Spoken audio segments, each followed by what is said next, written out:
ওলে আমার বড়লোকের বাচ্চা একটা আপু কমেন্ট করছে। আমি হয়তো এই ভিডিওটা হচ্ছে আমি একটা সাউন্ডে বানাইছিলাম, আমি এখানে কাউকে মিন করি নাই, কোনো কিছু বলি নাই, জাস্ট একটা সাউন্ডে ভিডিও বানাইছিলাম।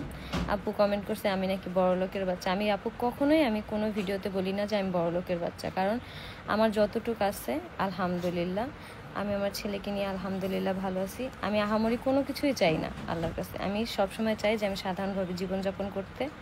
কোনো দিন আমি কোনো ভিডিওতে বলিও নাই যে আমি বড়লোক, আমার অনেক কিছু আছে, অনেক কিছু হচ্ছে। কোনো ভিডিওতে তোমরা এরকম দেখতে পারবে না। আপুর মনে হয় ভুল ধারণা, যার কারণে আপু এই কমেন্টটা করছে। তো যার কারণে আমি ভিডিওটা বানিয়ে দিলাম যাতে আপুর ভুল ধারণাটা ভাঙে। তৃষা এবং আখি এরা যে দুইজন সতীন এটা সোশ্যাল মিডিয়ার কম বেশি সবাই জানে। বেশ কয়েকদিন ধরে তাদের মধ্যে তুমুলভাবে দ্বন্দ্ব চলছে, যেটা আরো সাধারণ জনগণ বেশি করে উস্কে দিচ্ছে।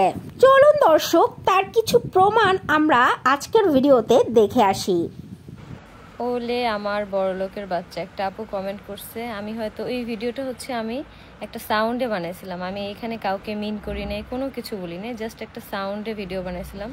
আপু কমেন্ট করছে আমি নাকি বড়লোকের বাচ্চা। আমি আপু কখনোই আমি কোনো ভিডিওতে বলি না যে আমি বড়লোকের বাচ্চা, কারণ আমার যতটুকু আছে আলহামদুলিল্লাহ, আমি আমার ছেলেকে নিয়ে আলহামদুলিল্লাহ ভালো আছি। আমি আহামরি কোনো কিছুই চাই না আল্লাহর কাছে। আমি সবসময় চাই যে আমি সাধারণভাবে জীবনযাপন করতে। কোনো দিন আমি কোনো ভিডিওতে বলিও নাই যে আমি বড়লোক, আমার অনেক কিছু আছে, অনেক কিছু হচ্ছে। কোনো ভিডিওতে তোমরা এরকম দেখতে পারবে না। আপুর মনে হয় ভুল ধারণা, যার কারণে আপু এই কমেন্টটা করছে। তো যার কারণে আমি ভিডিওটা বানিয়ে দিলাম যাতে আপুর ভুল ধারণাটা ভাঙে।